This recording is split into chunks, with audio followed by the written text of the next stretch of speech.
Seated in a room where the walls are all shaking, I hear the train screaming from the windowsill. You asked if I was okay, I said, doesn't matter anyway. We'll need some time to heal. Turn down the lights and forget how you feel. Don't make the same mistake twice. You've been here before, played this game before. Now it's time to roll the dice. Take another chance with this life. Inhale all the dust mites and breathe out all the toxins. Take it one step at a time. Just hold on for one more day. That's what all the people say. It comes and goes with the waves. Oh, so turn down the lights and forget how you feel. Don't make the same mistake twice. You've been here before, play time to roll the dice. Take another chance. I found you at the bottom of a bottle of morphine. Tie loose and the news from around your neck. I whispered my farewells to the cold, hollow shells that we once were. Turn down the lights, there is nothing to fear. I promise we'll all be alright. We've been here before, walked down this floor. I promise it'll all be alright. Just hold on for one more night.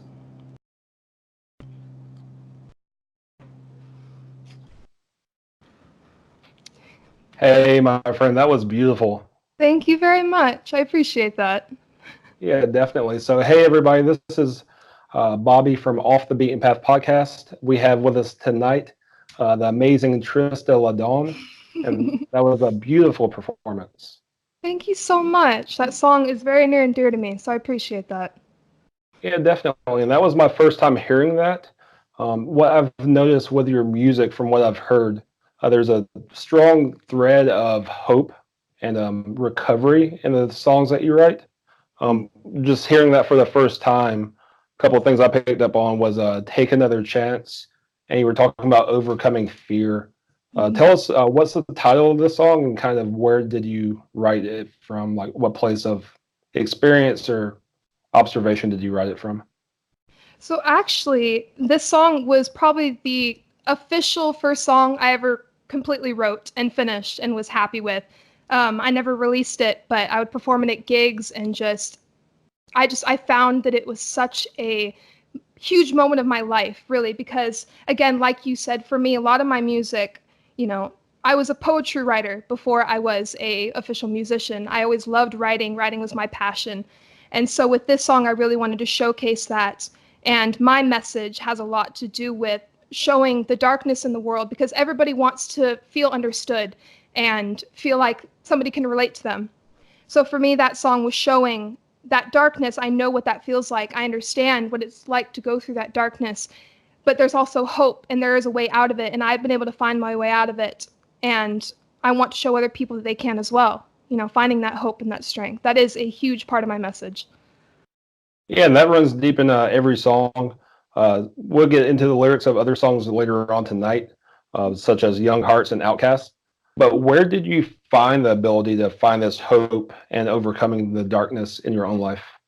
Mm. It's interesting.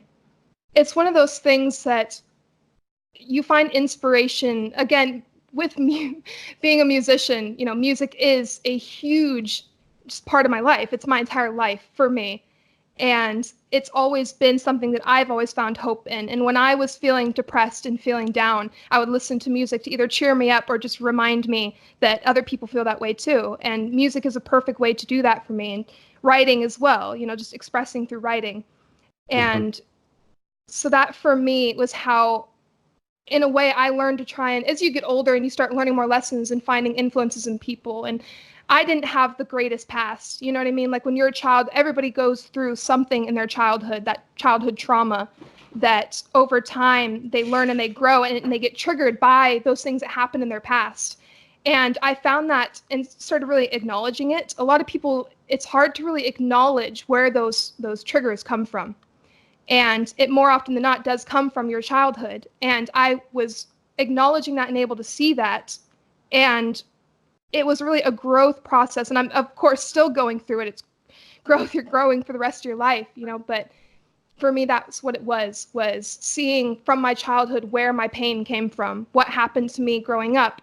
Not saying that I had it worse than anybody else or anything, but everybody goes through pain and different things in their childhood. And when I acknowledged that my pain was coming from that, that's when I was really able to find the hope in it and move on, and seeing the cycles and taking a step back from your emotions and seeing where those emotions are coming from was such a huge part of me and my growth, and finding that hope and wanting to share that with other people. Yeah, one thing I believe too is that trauma and pain is relative. Mm. So maybe it's not as bad as somebody else, but it's as bad as it was for you.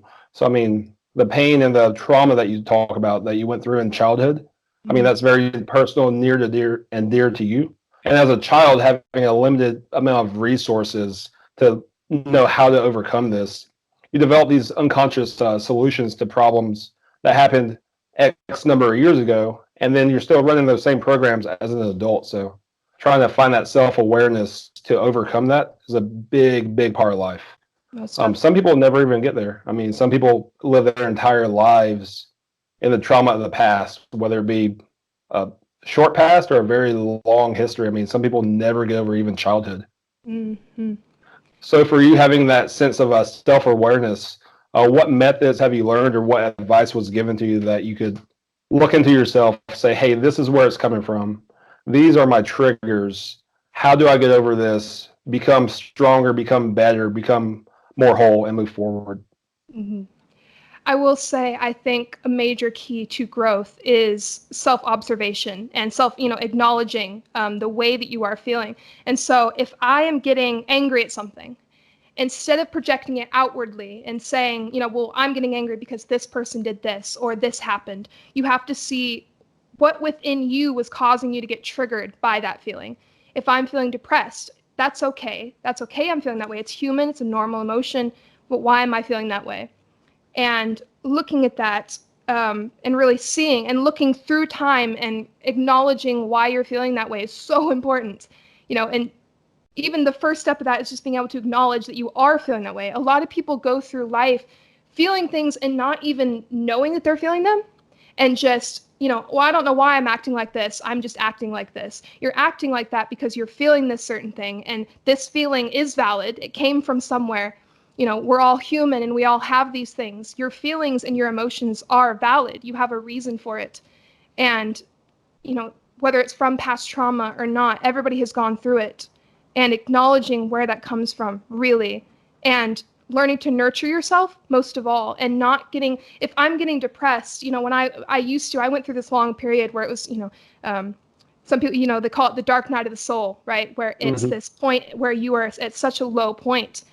And when I was at this lowest point, I really had to look at um, where I was at and say, okay, I used to get so angry at myself and get upset with myself. And I'm like, if I'm sad and crying, why am I so sad and crying? I shouldn't be crying over these things. Because when I was really, really little, I was very sensitive, very emotional.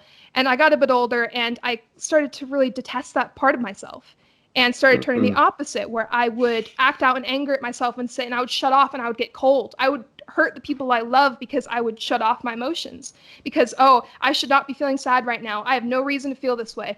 And it was so toxic. It's just as toxic as being the complete opposite, which was oversensitive, And so now I'm trying to find that middle ground, really. And what I love is that for me, it's not just about the music, but just being able to be an influence for other people and share that journey with my following and the people, my fans and the people that are listening, being able to share that with them and hope that they can see it and find that journey within themselves and it can help them somehow.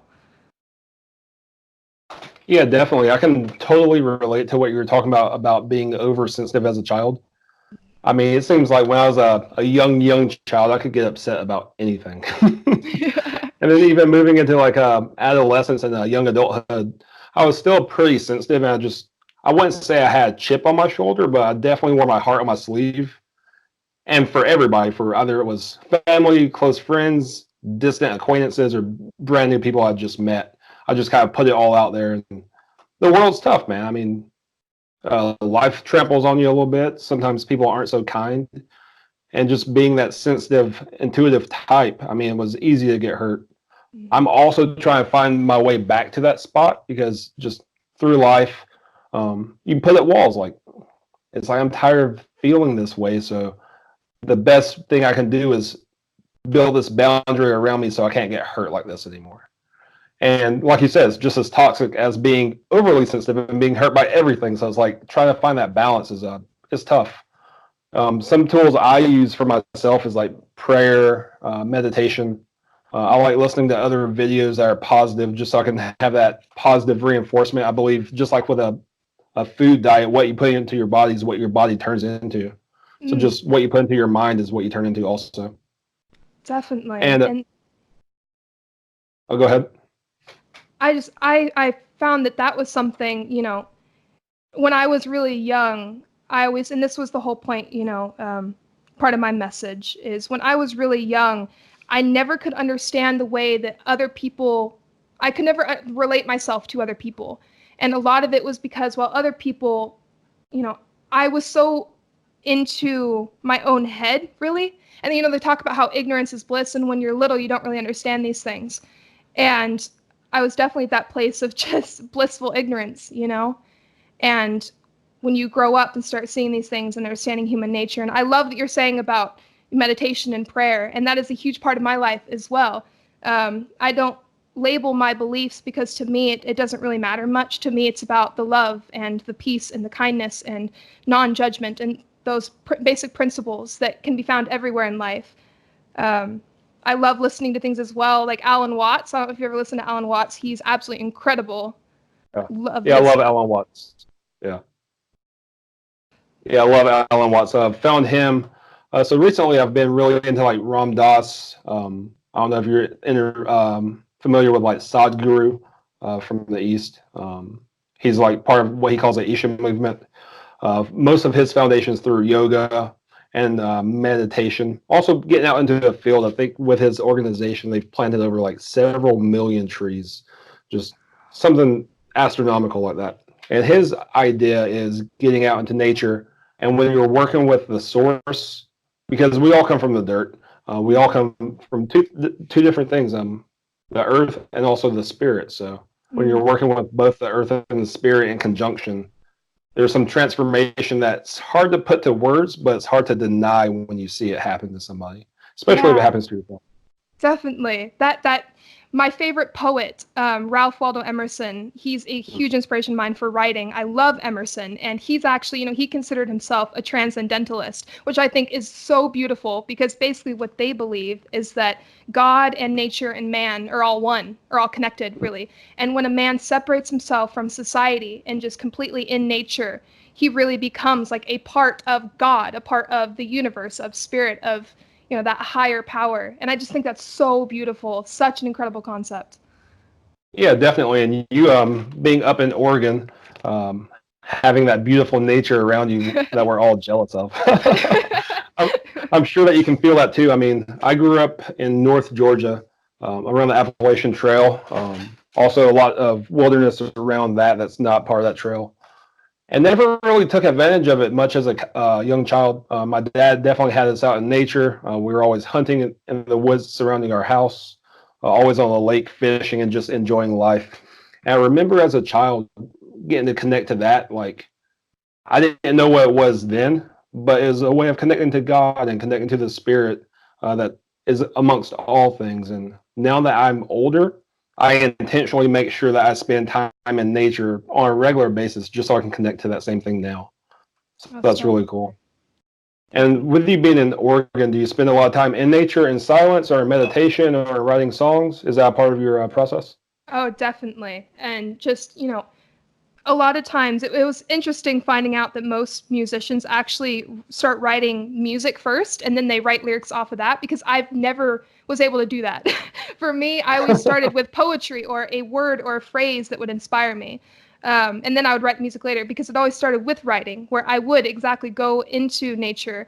My dad is actually a camp host, and so he lives up in the middle of nowhere, and there's a big waterfall there. It's absolutely beautiful. And so it's one of my favorite places when I'm feeling really overwhelmed and stressed. I can just go up there and just escape from everything and just write, which is my true passion. So tell us a little bit about how you grew up. You've mentioned your true passion being writing a few times. Tell us a little bit about how you grew up and how you found that passion for the poetry. Yeah, so when I was little, I grew up in kind of a small town, and something that's a stereotype about small towns, it tends to be you have a hard time kind of breathing in a small town. And so everybody. Exactly. And for me, that just wasn't enough. I wanted to see the world. I wanted to see everything, and traveling is just a huge dream of mine.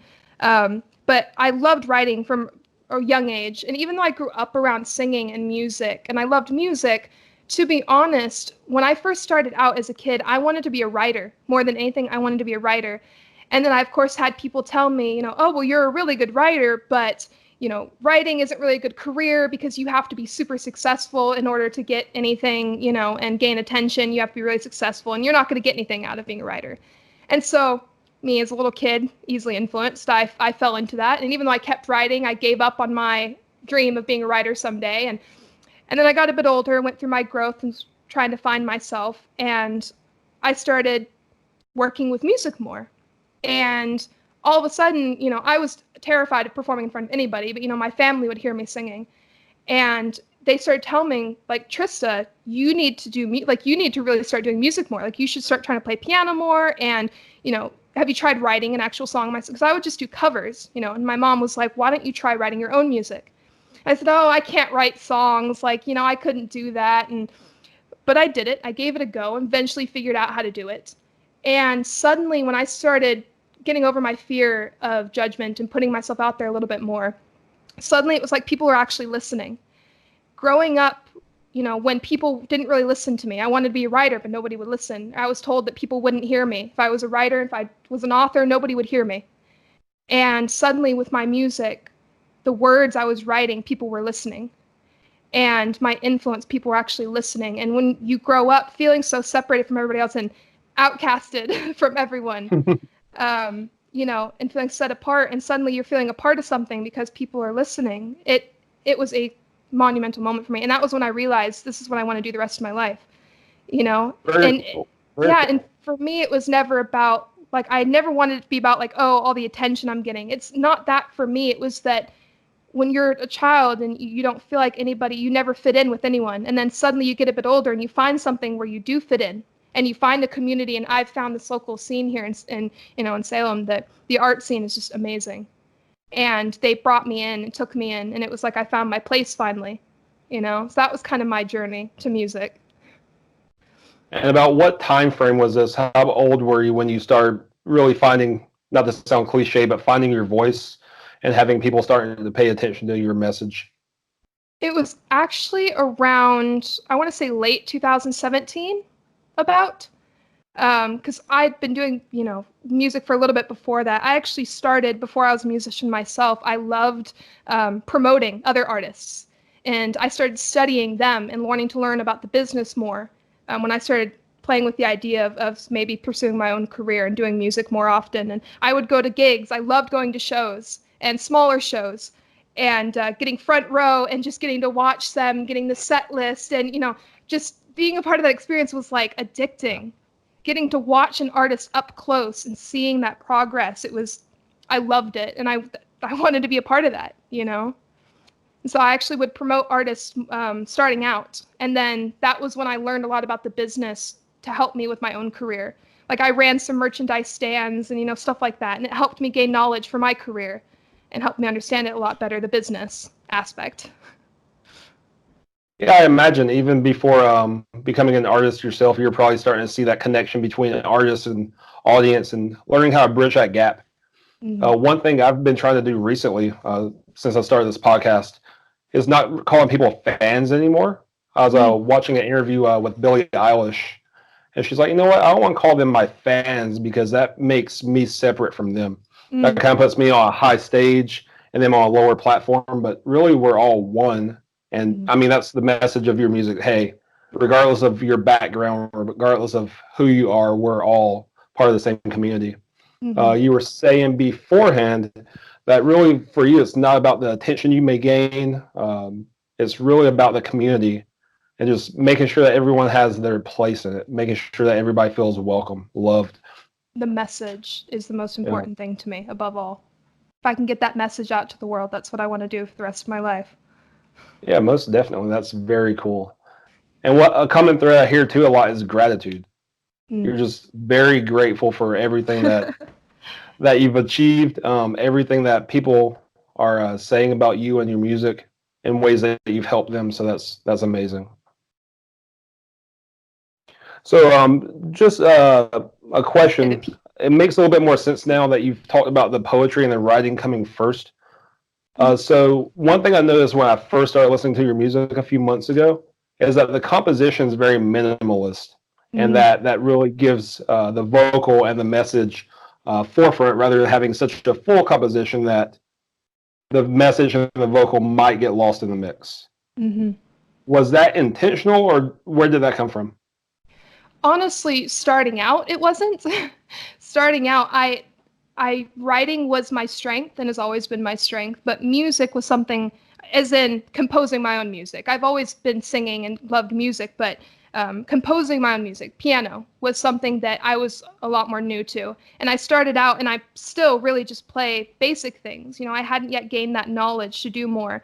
And so because of that, it started out as me not really just not having that knowledge. And now it's got to a point where I see how I want my message and the lyrics to be more important, and how people have actually, it's interesting, even with Outcasts, I've actually gotten, comparing Young Hearts and Outcasts, I've always gotten a lot more stronger message from response from people with Young Hearts, funny enough.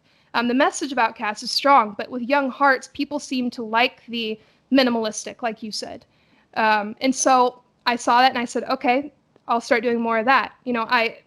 I would love to start gaining more knowledge with piano, and I've started doing that a little bit more and trying to play more, but I've always been, my strength is in writing, and I'm not afraid to admit that. My strength is in writing and my vocals, not the production side, even production, full production. I love getting into a studio and collaborating with other artists because I love being able to share my lyrics with them and share their knowledge of music and production and learn from them. I love getting to learn that from other people because I have a lot to learn, and I love getting to learn that stuff. That's what's so much fun about this. Yeah, most definitely. I mean, it's a daily growth process, just picking up pieces here and there and just adding it to that toolbox. Kind of in that same path, a quote I heard recently, I'm not sure who the author is. Maybe you've heard it before, you might know.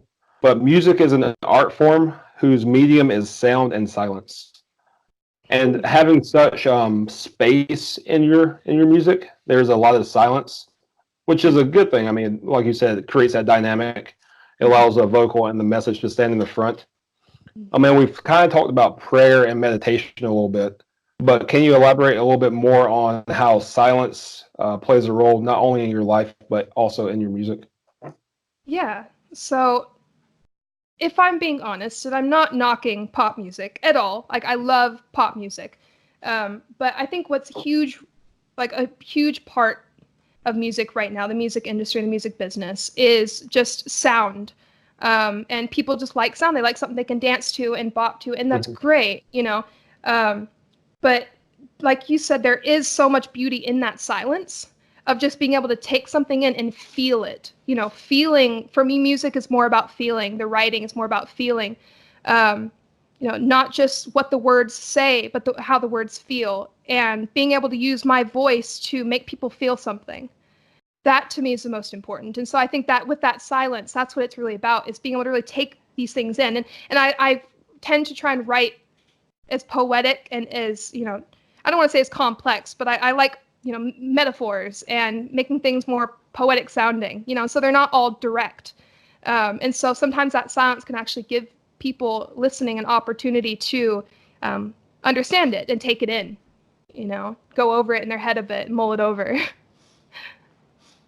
Yeah, most definitely. That's one of the things I enjoy about your music too. Even like I said, the song that I just heard for the first time tonight, just it's loaded with metaphors and complex metaphors that might be a metaphor on top of a metaphor. And what I think that is important about that, you can say it very succinctly if you want to, and just make it straightforward, and people will know exactly what you're trying to say. But I think with the metaphors and painting a picture with the words, it can have a broader meaning and mean different things to different people at different times in their life when they hear it. So I think that's pretty powerful. Exactly. Interpretation, like no matter what you write, everybody's going to interpret it differently, have something from their past that it reminds them of, or, they're all going to take it differently. Yeah, most definitely. And you've talked about your poetic influences as far as like your writing with the Emerson and things of that nature, Alan Watts. What are your musical influences that directly influence music? There's a lot. I listen to so many different types of music. I could Yeah, not no doubt. pinpoint. I definitely, one of my favorite genres. I love folk rock. So I've always felt more drawn to independent music as well, just to be able to support, independent artists. I love that. But folk rock is a huge influence of mine. Just any folk rock artists. I love the Lumineers, Mumford and Sons. Oh, Those are a yes. couple of my favorites. I love classic rock as well that I grew up on. I grew up on like Scorpions and Guns N' Roses and Def Leppard and stuff like that. But I listened to the Eagles and Fleetwood Mac, more chill kind of 70s folksy classic rock type stuff. So those are, definitely some of my big influence. Lumineers, Mumford and Sons, Fleetwood Mac, Eagles, some current stuff that I like. I love like Harry Styles is a huge influence of mine. I love his sound, but yeah, my music taste is very all over the place. Rock generally, though, I will say rock. Oh, and another major one, The Fray, obviously. I don't know why I didn't think of that Phrase good one. stuff. Yeah, huge influence. I got the chance to meet them, and it was like crazy insane, and it was like the best thing ever. They're a huge influence on my sound. That early 2000s pop rock. Very cool. Yeah, I almost got to see the Lumineers for free a few years ago. Oh, Um, yeah, it was amazing. But Atlanta puts on a show called what's it called? It's on the tip of my tongue. Shaky Knees Festival. So when they first started the Shaky Knees Festival, it was probably mid 2000s, probably about 2007 or 8. And an email went out to an email list. I have no idea how it got put on the list. But they're like, "Hey, we need volunteers. This is our first time doing this festival. We don't have the staff. We need some help. oh, If you volunteer on day one, you get a free ticket for day two. If you volunteer on day two, we'll front you a ticket for day one." So I was like, "Oh, cool! Like the Lumineers are going to be on day two. This is really cool." So I'll go down there on like an April afternoon, and it was supposed to be like in the 70s or 80s. I get there, it's raining. I didn't bring a oh. jacket. It's like in the 50s, and you're like, "Oh, it's just like a good Oregon day." But in Atlanta, that's cool. So I I'm love that. standing outside in the rain and the cold for like 8, 9, 10 hours. And it was like an all day event. And they said, "Hey, if you're not here until close, you don't get your ticket for tomorrow." I was like, "You know Mm, what? I've had enough. yeah. I am done. I'm going home. It's going to be wet and rainy tomorrow. I don't want to see them anymore. Screw it." Yeah. So I haven't seen the Lumineers yet. So that's my Lumineers story. It's the one that got away. I haven't either. They're the one favorite band, like one of my favorites that I haven't gotten to see. Again, I was obsessed with getting to go to shows, and when I actually won the tickets to see the Fray, and it was like absolutely insane because the tickets were crazy expensive, and I'm like, no way would I ever be able to pay for that, and would I put that much money into just meeting them, But Yes. getting to win the tickets, I got to win it for my best friend's birthday. She liked the band as well, so I won them for the two of us, and story time. We were waiting in front in the queue line, and Isaac, the lead man, had walked out of their tour bus right there, and he walked by us, and everybody they didn't scream or like cry or anything like that, but they were whispering about him, like he wasn't there, and they were all turning to each other and kind of being like, oh my God, guys, like look, it's Isaac, like oh my God, and I thought it was the silliest thing, absolutely ridiculous to me, just the fact they weren't even talking to him. And I remember, and I reached out to him, and I felt bad for the guy. I was like, hey, Isaac, how are you? And he had this look of just complete confusion and shock. Like, did somebody actually just like talk to me? Like, I can't believe somebody like treated me like a human being, And that moment, and he told me later on when we officially got to meet about how it was crazy that happened. It meant a lot to him because people don't do that. People don't treat them like a normal human being. And when that happened, that was such a huge thing for me, seeing that for my own career, taking off. And it's a lot to see that, and that's something that's always been kind of something that bothered me and that I try to avoid as much as possible. It's going to be inevitable at some point, but I try to avoid it as much as possible with my following and the people who listen to my music, because I don't ever want that detachment of them seeing me as separate from them. I want to be treated just as you would treat somebody on the street. We get these people who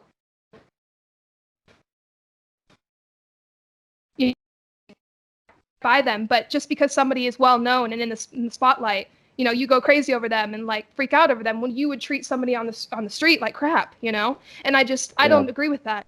Treat them the exact same way. Treat everybody with the same kindness and respect is my thing. Yeah, most definitely. And I've had the opportunity to meet a few celebrities myself. And the thing I try to think about is I don't want to be a fanboy or like be starstruck, because they don't really want that.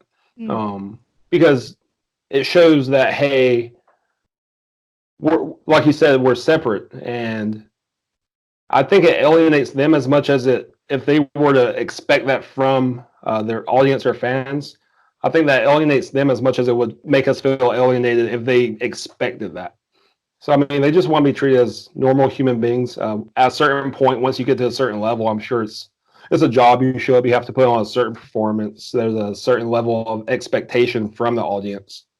But I think bridging that gap is beneficial for both parties.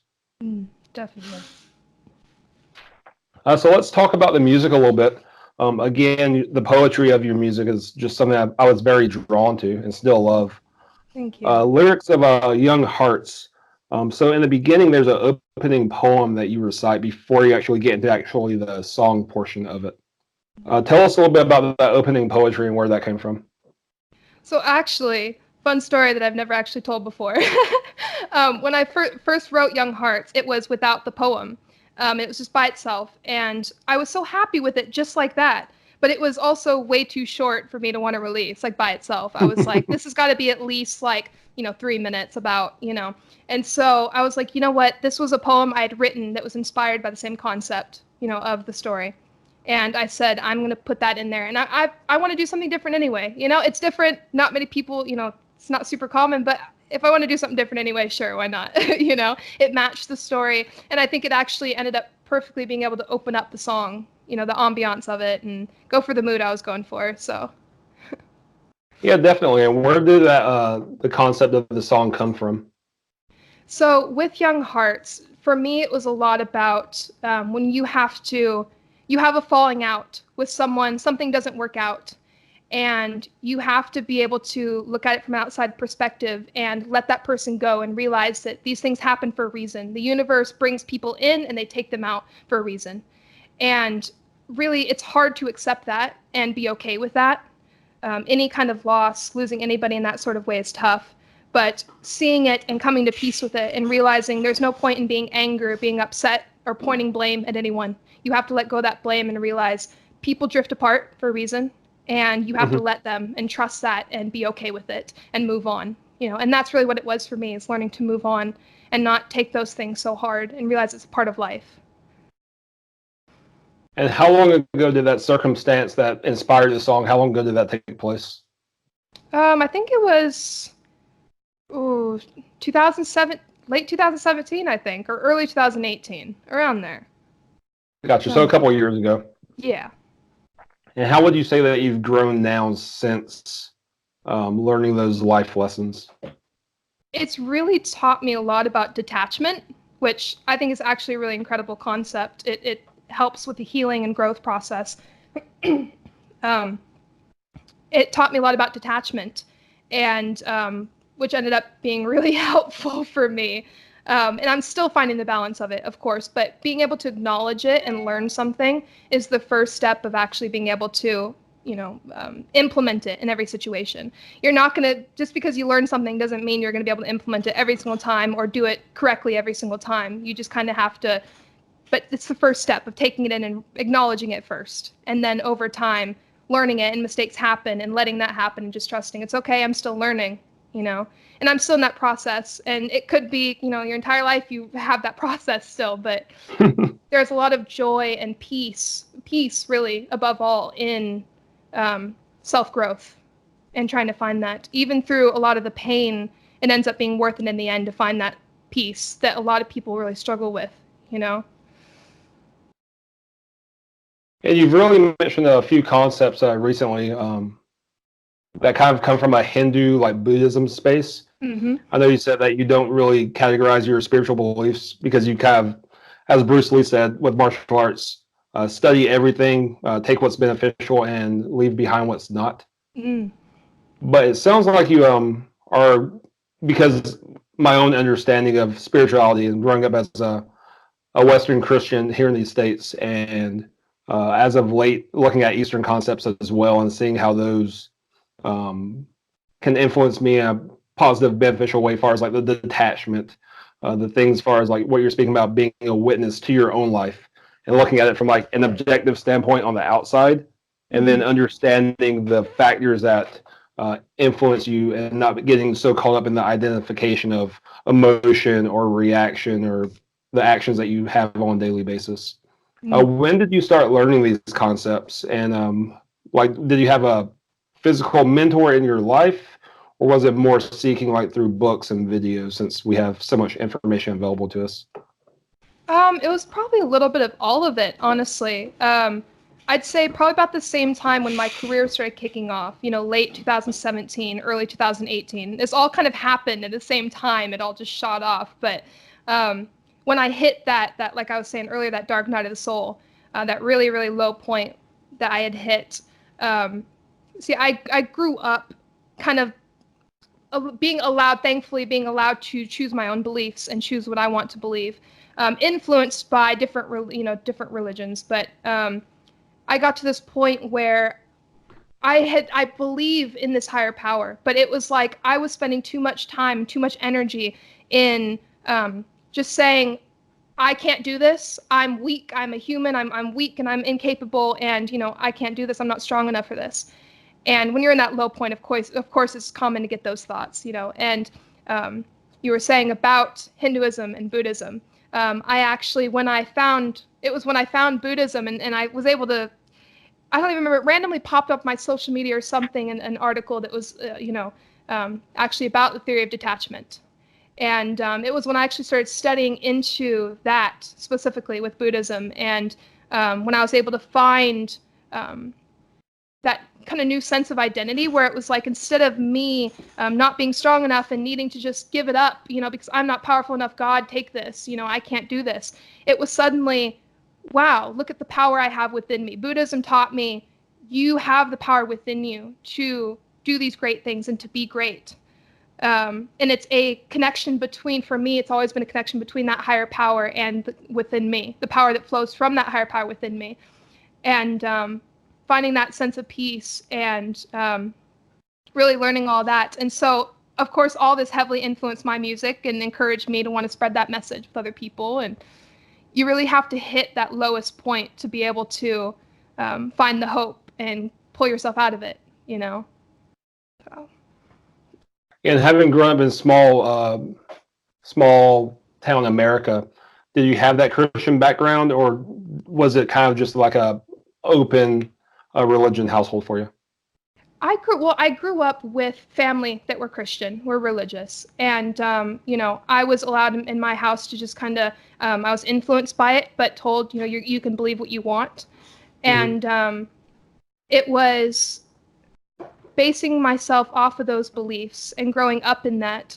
I think I kind of had a misunderstanding of who God or that higher power was, and when I had my own sort of awakening, after that dark night of the soul, when I had my awakening, it really showed me. I was able to find truly what I believe within myself and what connected with me, not what other people, the influences from other people, but you reach that place where you start believing things completely for yourself. Not just, oh, well, what do you guys believe? Because I'll believe that. I really started finding what I wanted to believe for myself. And that was where that awakening happened, with the theory of detachment and learning that for myself and wanting to find that power within myself instead of just relying on a higher power, seeing what influence I could make, what I could do.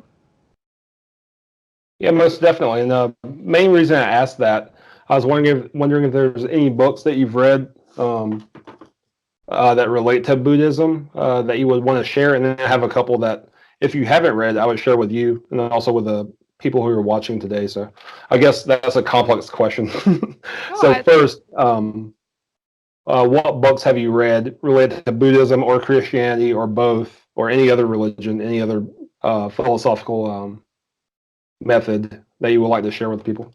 Yeah, for me, I definitely, for me, a lot of my research was online. When I found studying different religions and different beliefs. And for me, it was less about the religious background and more about the philosophies themselves and what they taught. And that's something I implement with my influence as well, is that to me, I personally, the way I believe, I don't think it really matters necessarily what you label your beliefs. It's about following those same core philosophies, the love and kindness and peace. And I found a lot of people will argue over things that don't really matter, like you want to believe that way, that's fine, but why argue over it when it doesn't change anything, but no, a lot of my research was online, internet. I grew up with the Bible. My mom always studied it very heavily, and my mom's more of a philosophical thinker and more of an intellectual than I am as well. And so she would look very heavily into each individual scripture and studying that in depth. And I never studied my Bible growing up, but I was influenced by it. And but it was really a lot of just my own research, just internet-wise. Anything that I've read, it's mainly poetry. And like I said, Emerson, and just more of the artsy kind of head in the clouds, dreamy, writing, poetry, Yeah, and I like that because, like we were talking with your own poetry, your own music, those metaphors have a way of cutting through the logical brain and just really hitting that part of the brain that dissects pictures, and you can understand it on a different level depending on where you're at in life and depending on where you're at in your journey. Definitely. Yeah, so a couple of books if you haven't read. I have one right here. I'm a big reader myself. I don't know if you can see this. Yes. I'm going to write that down. Don't mind me. Okay. That's The Third Jesus by Deepak Chopra. Love the philosophy in it. He, like I said, I think he comes from a Buddhist background, maybe. I don't know too much about Deepak. Maybe Hindu. I know it's Eastern, and I probably sound very genuine, not knowing exactly what discipline he comes from. But he writes from a perspective of an Eastern background, but about Jesus. And I just love the philosophy. It lines up a lot with what I believe and what I think is important, what I think Jesus's message is, and how it should be used in a practical sense today. Not just like a pious sense of personal self-belief, but also how we can interact with the community also. I don't have it in here, but Living Buddha, Living Christ by Thich Nhat Hanh. He's a Vietnamese monk, and I'm not sure how he's doing. I know he's like 93 years old now. He's been sick a lot recently, But he's been a peace worker internationally since about the 60s. Came over here during the 60s, worked with King on like the racial reconciliation stuff that took place back then. And he's been working with different peace organizations ever since. And the philosophy that he puts in that book is just very simple. He keeps it basic. Hey, we're all connected. It's all about love. Kind of, hey, let's drop the label and just be one race, just be one human race that loves everybody. So if you're interested in reading, those are two books that I would suggest. Yeah, I love that. Thank you so much. I wrote those down. I love reading, so that's Yeah, great. I do Thank too. you. Yeah, I go through spells. I read a whole bunch for a short period of time, and then I guess I don't know if I have to like digest it and really absorb it, or if I just get bored with reading. But I'll read a Yeah, whole I bunch have the one period of time, and then I'll quit for a while. yeah, see, I have the bad habit with both movies and books where I will read or watch the same thing over and over, like my favorites.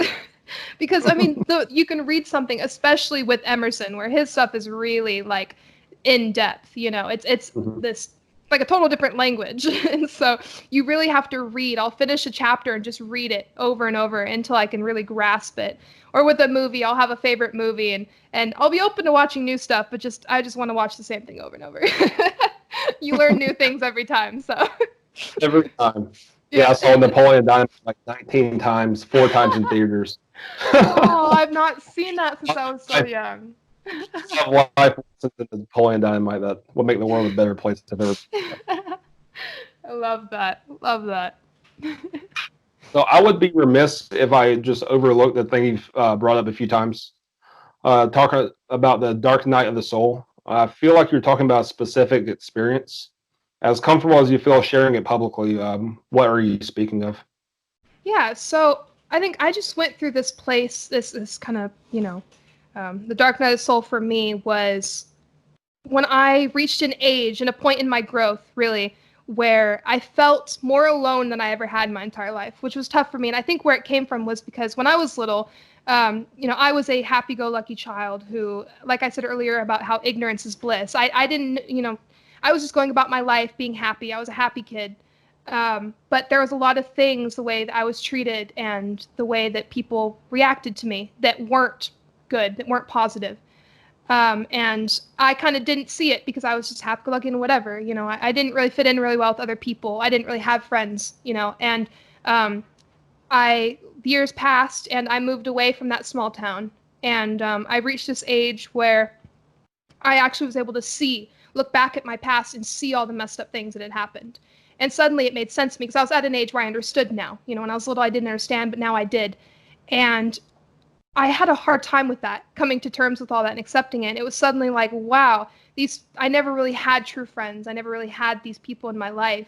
And it was a really lonely feeling, when you suddenly acknowledge what's going on around you and see the world. And it's really, everybody goes through that place where you can actually see the darkness of the world and some of the, not so good things in the world. And you understand it and you're able to see it. And it really wakes you up, and that's what happened with me is when I saw the truth of the world, me being such a happy-go-lucky child that only saw the positive things, when suddenly it was like, it's not all that positive. It wasn't all that great, even though I thought it was. And I went through this period of acknowledging that and learning about it. And then now I think I'm in this place now where I'm actually trying to go back to that mindset I had as a kid, where really tapping into that inner child and being like, you know what, not necessarily ignorance, because I see the world now and I acknowledge it, but now it's more about just finding that happy-go-lucky child again and seeing the brightness and the happiness and, embracing more of that. So. Yeah, that's one thing I like about spiritual disciplines, regardless of what religion is, as far as the ones I've studied so far, is really about finding that inner child. Speaking of my foundational faith, Jesus is always talking highly about young children and how accepting the children will grant you into the kingdom of heaven. I mean, I think that's because you can learn so much from children how free they are. And I mean, they're open beings. They just got here. They haven't been jaded yet. They're not scarred. So it's very beautiful that you're looking to find that inner child in yourself again. Yeah, and I absolutely love kids as well. Seeing how easily influenced they are, you want to be as positive of an influence on them as you can, while also Hmm. being real with them, but still Hmm. have, encouraging them to keep that light, keep that joy. Yeah, most definitely. And was it through that dark night of the soul time period where you started to feel a little bit alienated, a little bit lonely, that you started feeling like an outcast, as you put it? Yeah, definitely. Most definitely. And I mean, a lot of it started from, like I said, when I was little, stuff that I talked about in Outcasts, the way that I had felt. It was things I'd experienced when I was little, but that I didn't actually acknowledge had happened. And those feelings actually came later. I acknowledged what happened when I was little, and suddenly it all added up. And I had a lot of, honestly, with Outcasts, it is a little bit more of rebellion, of like, from that, where it's like, you know Yeah. what? Yeah, I am weird. There's nothing wrong with that.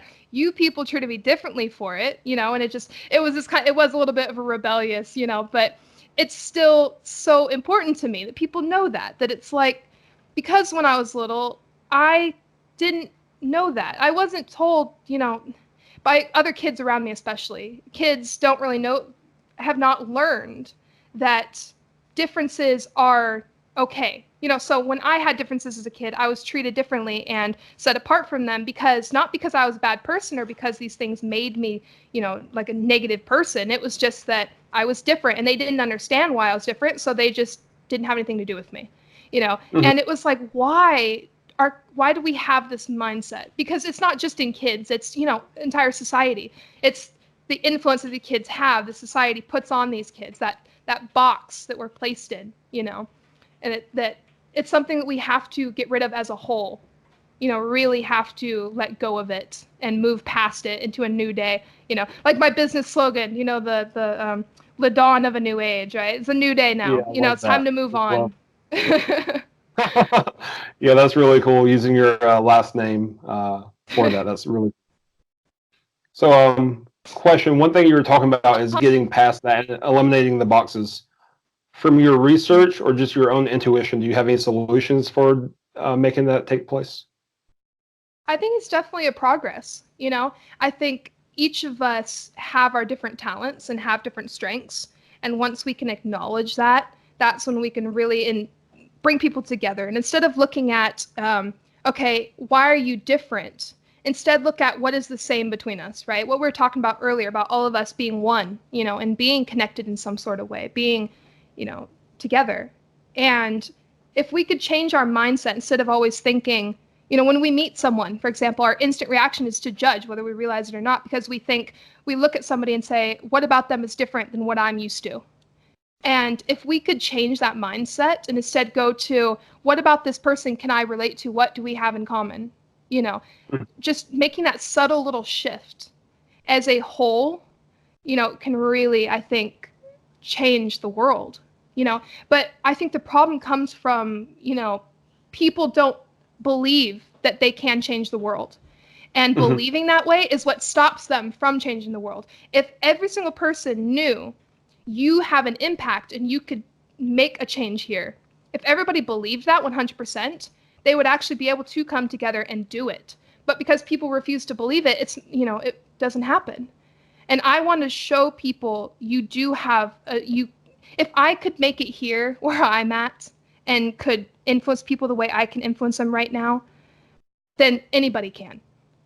Mhm. And that's what I speak for. I speak for those people who are afraid to be themselves and afraid to stand out of that box. You know. But, Yeah, one thing I want to talk about too, you mentioned kind of like tribalism and prejudices that stem from people being different. Kind of looking at the evolution of society when we did live more in more like a tribal society where we might have a village of a couple few hundred that probably has very similar based upon the shaman or the teacher or the religion of that tribe, a very similar culture, I guess you could easily put it. And then when you encounter an outsider, maybe an outcast, a different tribe, different village, it was a defense mechanism set there by evolution to say, hey, in meeting this person, are they safe? Are they beneficial to me? Can I benefit them? Should I mate, kill, or make them, go away, or Yeah. make them my friend, to incorporate them into the culture that we have. Mm. But I think it's 2019, so we have that part where, hey, this was once beneficial. It kept us alive because, yeah, a difference might mean a disease, might mean death, might mean them trying to conquer you. But in 2019, it's not quite that serious when you meet a stranger that might be different than you. Definitely. So looking at it from that standpoint of like how society's developed, how do you feel we're doing today in 2019 versus where you think we should be?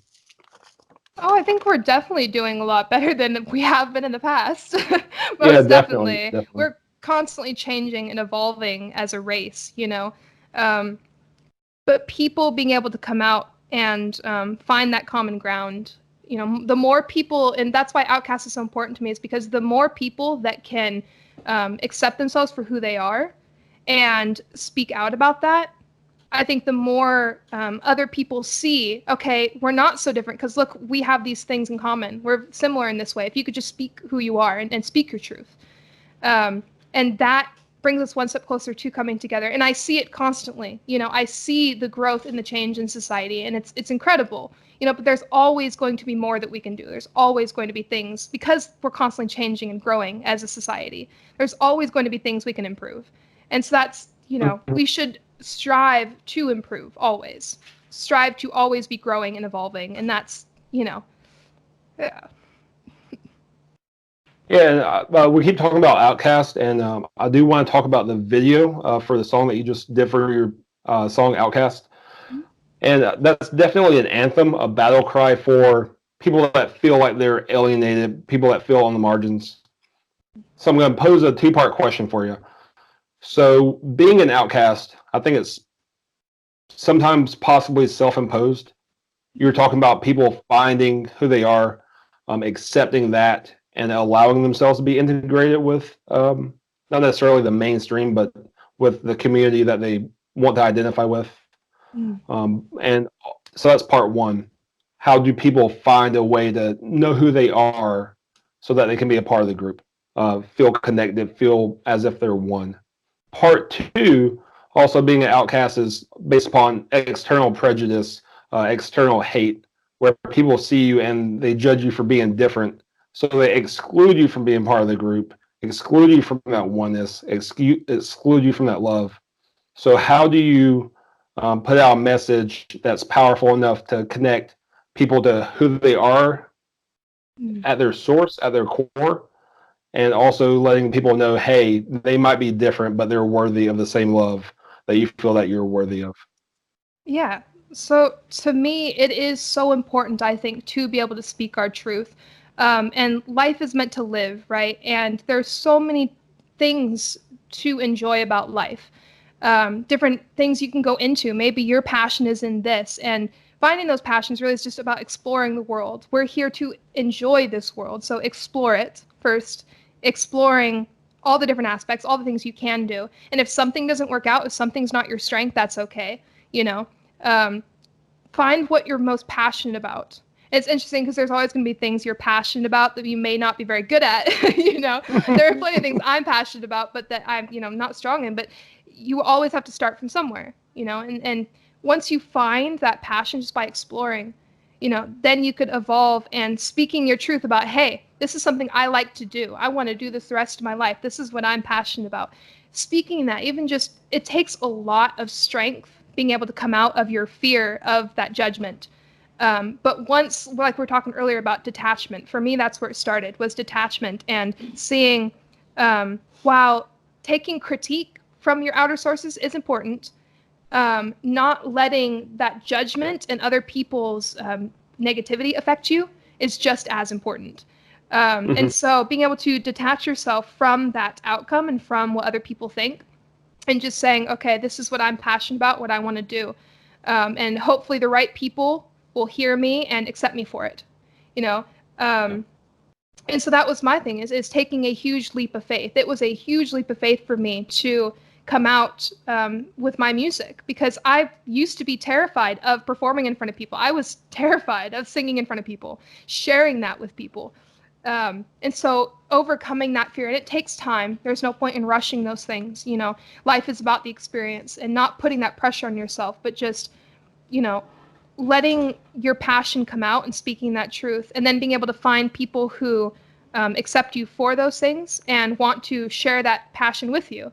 And so the whole storyline of the music video for Outcasts was that exact thing, was my journey, was my story about feeling like I was in this box, all these labels that were put on me, being weird and being different, being a freak, and, taking those things, and I come out of this box and realizing, first of all, that I was put into this box. Like, wait a minute, I was just put into a box. Like, I lived so much of my life in this box and didn't even realize it, Yep, And let me out. Yeah, exactly. It's like a new world. You're exposed to this new world.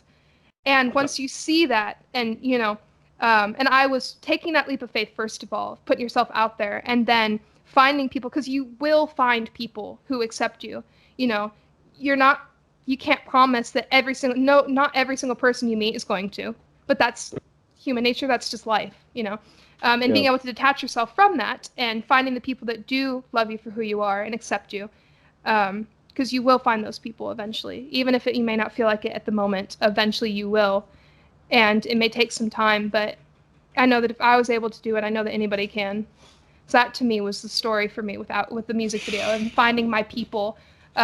My friends here in the Salem art scene, they're a bunch of hippies, honestly, modern day hippies. I got called a modern day hippie recently, and it was hilarious. But my friends, we all call ourselves, our group of artists, we call ourselves Soul Tribe, because our souls are all connected through music, through art, as one, like a tribe is. That tribe was, And so, but in a sense, it's like the entire world is one tribe, is a soul tribe, connected through the soul.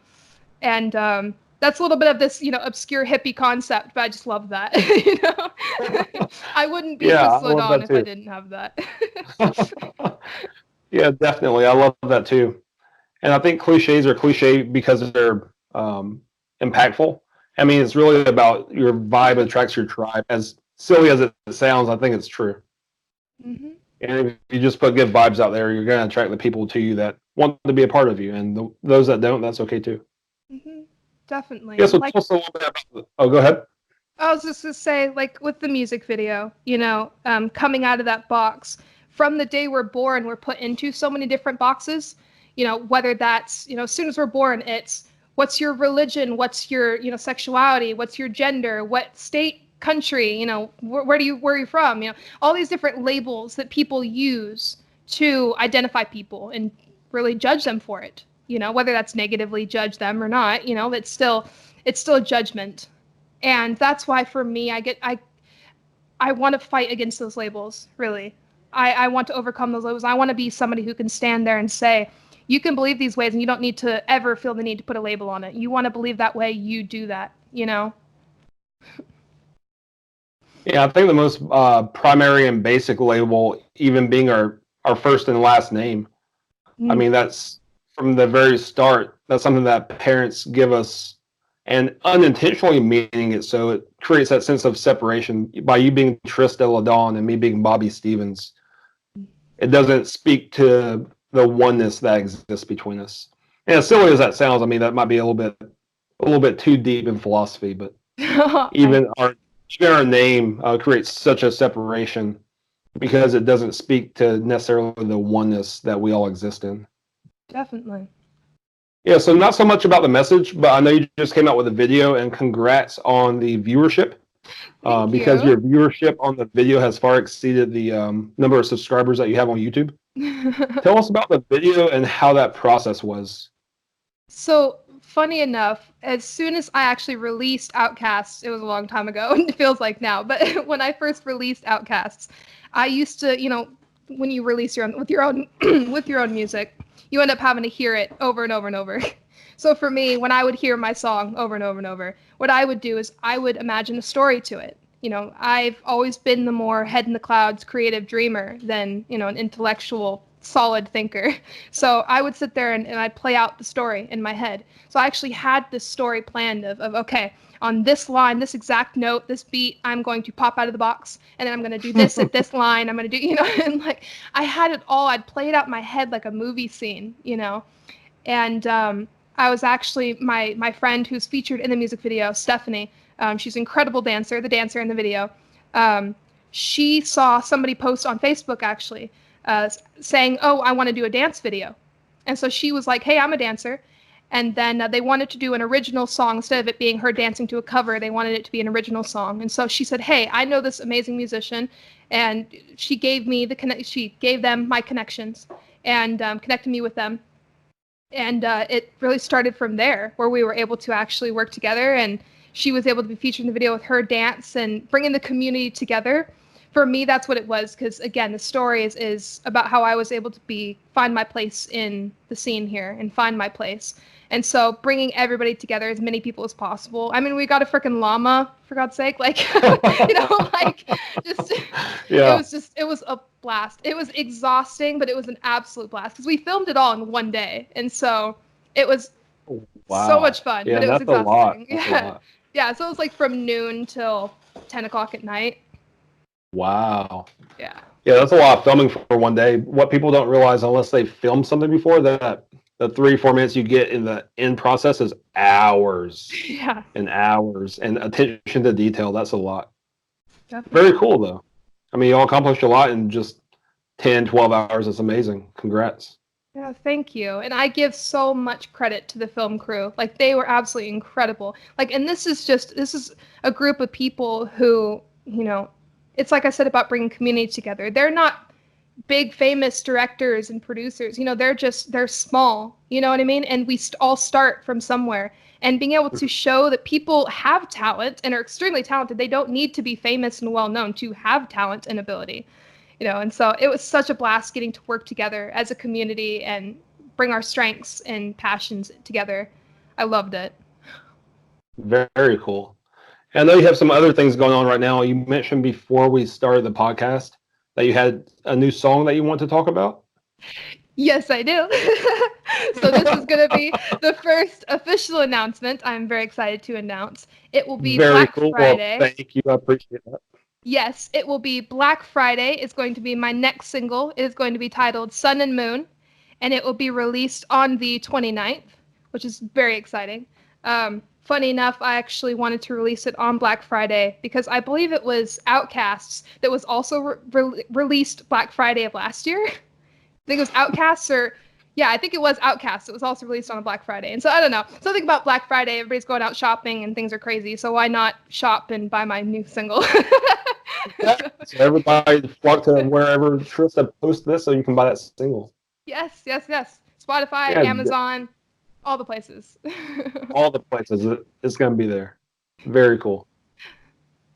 And without giving too much away and keeping it suspenseful, what is Sun and Moon? What's the message going to be about? So Sun and Moon was my first time trying out something more leaning towards more of a love song in a way. It was based off of a series of dreams that I had, like a reoccurring dream that I had.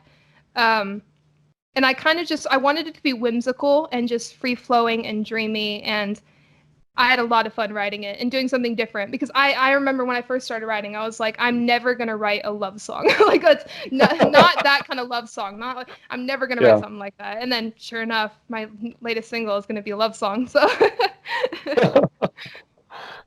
And does that love song come from a personal experience? Is there a significant other that inspired this song, or is it more so just putting a message out there? It was a series of dreams.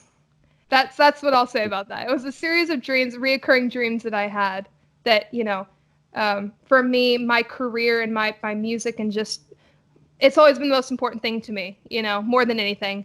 I wasn't the type that really was heavily involved in, being in a relationship every other month, like that's just not me, I take those things really seriously, and my career in music has always been first to me, my passion. And, so it was interesting having a new take for this song of the closest thing I had ever felt to a romantic love, which came from this reoccurring dream I kept having, That's the closest thing to love I'd ever found. And so it turned out to be a love song, just a different type of love song. Yeah, no doubt. I'll keep it suspenseful and not ask too much more about that because I want to hear it and kind of be surprised too. And also, I know you just got picked up by a management company. Tell us a little bit about that because I know that's pretty exciting too, having somebody fighting for you also on the business side of it. Definitely. So Underdog Agency, they're based in Portland. Michael Fuller, he's absolutely incredible. He's done a lot of pro bono stuff. His thing is being the underdog and doing work for people that is, you know, um, oh, oh, yeah, that's what I was going to talk about. With Michael Fuller, sorry, I have like a note written down there. Michael Fuller, he did a case for an Equifax thing, like a Equifax breach. He did a case on that, and he fought for the underdog. For him, it is not about, it's something that I stand for very fully, which is doing something that is not about the money or about the recognition, but really just fighting for what's right. And so it was absolutely incredible to be able to find somebody that had that same view as I do on that. With the business aspect, because the business aspect of music is something I've more recently been looking into and been studying more heavily and thinking about and debating. And he helps a lot with that because he kind of broke the stigma of this big op, like big manager, figure that I had thought in my head. He totally broke all those barriers, and he's for the people, and so he's not only my manager, but he's an attorney as well. First and foremost, he was my attorney, and then he reached out to me, he said, I know that you've been doing all this yourself. He said, you've taken a lot on yourself, because all my music, all the work I've done, it's all been me. I don't have that team and that support necessarily. So when he saw that, he said, I would love to help you out and manage you. And, since I'm your attorney, I'm going to be doing a lot of that anyway, showing you contracts and stuff like that and reading through those with me. So we sat down, I signed the paperwork, and we talked over it, and I signed, and he's been an amazing help just with promotion and taking a lot of that weight off of me. Yeah, congratulations on solidifying that relationship. I mean, to find a business partner that's congruent with the message that you're putting out, as far as fighting for the underdog, then being congruent with that message on the business aspect is very powerful. Most definitely. Yeah, so Trysta, I believe you and I could probably chat for another 2 or 3 hours. I know, me too. I talk a lot. Oh, no, I love it. Like, I don't want to stop, but we've been on for close to an hour now. I just want to respect your time and keep it brief. We can always follow up in the future. So I just have a few more questions to finish up. Yeah. So what can your audience, your tribe, expect from you in the short term? What's coming up in the next 6 months to a year? So definitely check out for that single. Keep your eyes open for that single, because I'm super excited for that and to get your feedback on that. Keep sharing the music video. That's insanely important to me, that message. I will be posting a lot. I post a lot about just my writing and my message and just inspirational stuff. And so just keep your ears open and hear that and listen. And, I love engaging with people too. So I love being able to reach out and talk with people. Honestly, I'm taking it one step at a time, and let's just see where this goes, because I have big dreams. I want to do big things for us, for the world, for our community, for the message. And so I'm looking forward to how that all plays out, just letting things flow as they're meant to, and let the universe do its part while I continue working. Yeah. And as much as you feel comfortable putting it out there, what are your big long-term dreams and goals as far as your music is concerned? Well, for me, personal, as in my more selfish dreams, my dream is to travel. Really, I love to travel. And so where that ties into my music is spreading that message as far in the world as I can. Getting as many people to spread that message. Not necessarily just my name, but just the message, getting it out there. I have dreams of, performing and performing in front of big crowds, and just the exhilaration of that, and getting that message out and spreading it and seeing the world and meeting as many people as possible, learning from people. I love getting to learn from people. I have a lot to learn business-wise. I'm still learning. I love learning from people as much as I can. So that's really what I'm looking for, is getting to work with other people and people who have more knowledge than I do, and learn from them and travel and see the world and meet people, spread that message as much as possible. Yeah, definitely. And if you have one bucket list location that you would like to play in and travel to, where would that be? Oh goodness, that's tough. um, Probably Australia. I'm going to say Very cool. Australia.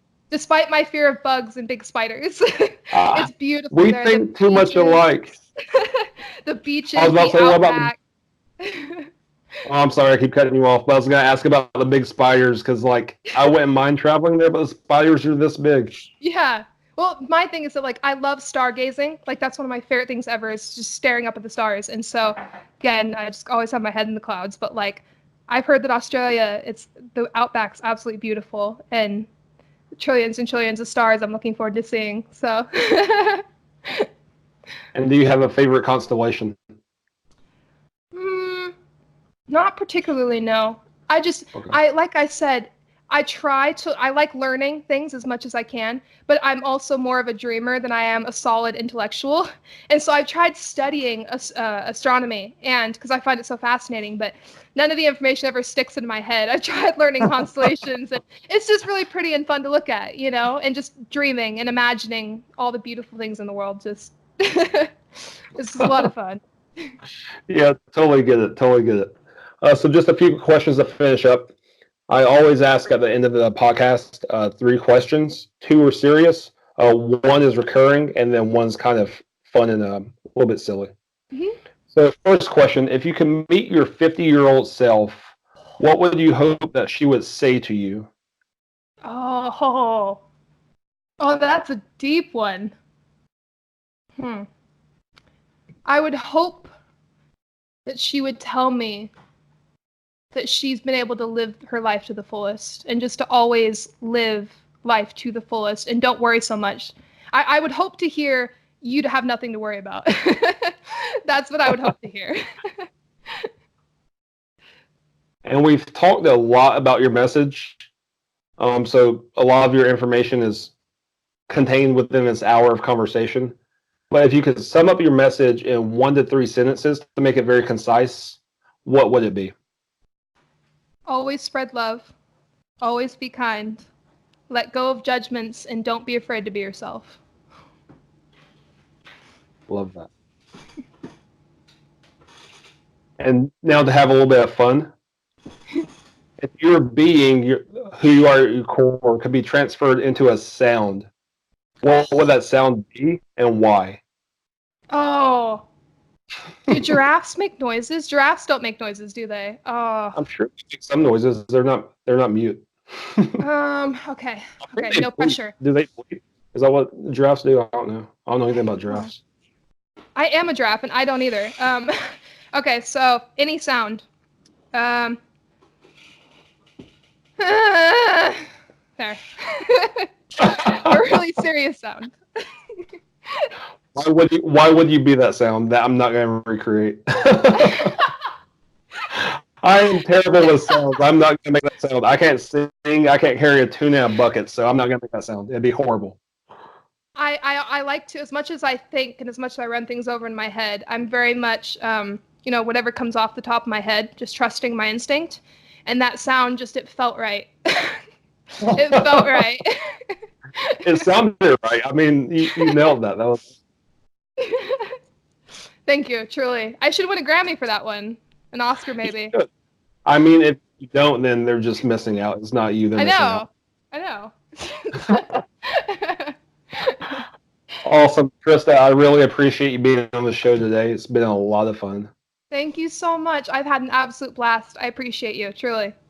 Yeah, it's definitely been an honor for me. I really appreciate your time. I appreciate your honesty. I appreciate your thoughtfulness because I could tell that you really dug deep for a lot to just make it very clear about who you are, what you're about, and what you want your music to accomplish. Thank you for giving me that platform. Yeah. Definitely. Before we finish, where can your audience find you as far as like different social media platforms and maybe if you have a website? So both Twitter and Instagram is Trysta Ladawn _X, all lowercase. You can check Trysta Ladawn on Spotify, iTunes, Apple Music, Amazon, all the places, most likely all the places you would like to stream your music. So I have a Facebook page as well. So I don't know if people still use Facebook. I'm on Facebook every day. I spend way too much time on Facebook. Awesome. Perfect. And also, do you have any physical merch that people can purchase to support you financially? Not yet. Close, but not yet. I know you could buy stuff like you can buy iTunes and Amazon and buy that stuff, but my actual merch we're designing at the moment. We have the designs ready. We're just getting them produced and getting them out, and then I'm going to be getting the website up and getting the store up so that I can actually sell that stuff. So that's in the works currently. Since it's presently in the works and by the time of release, people won't have that access, do you know what the website's going to be called just so they can find it when it's ready? Or should they just follow you on social and wait for updates? Updates probably, but I'm sure it'll just be Trysta Ladawn Music. I'll definitely link it everywhere. I spam social media, so it'll be everywhere. Same here. And as you release that stuff too, just hit me up and let me know. I'll put it on my social media also. Definitely. Thank you so much. Yes, ma'am. So again, thank you so much. I'm very grateful to have you on. It's been a pleasure. Thank you. It's been an honor to be here and to get to just talk and be listened to. I appreciate you, truly. Yeah, definitely. Do you have anything else you want to share before we say goodbye? Spread love. Do good. #Ladawn of a New Age.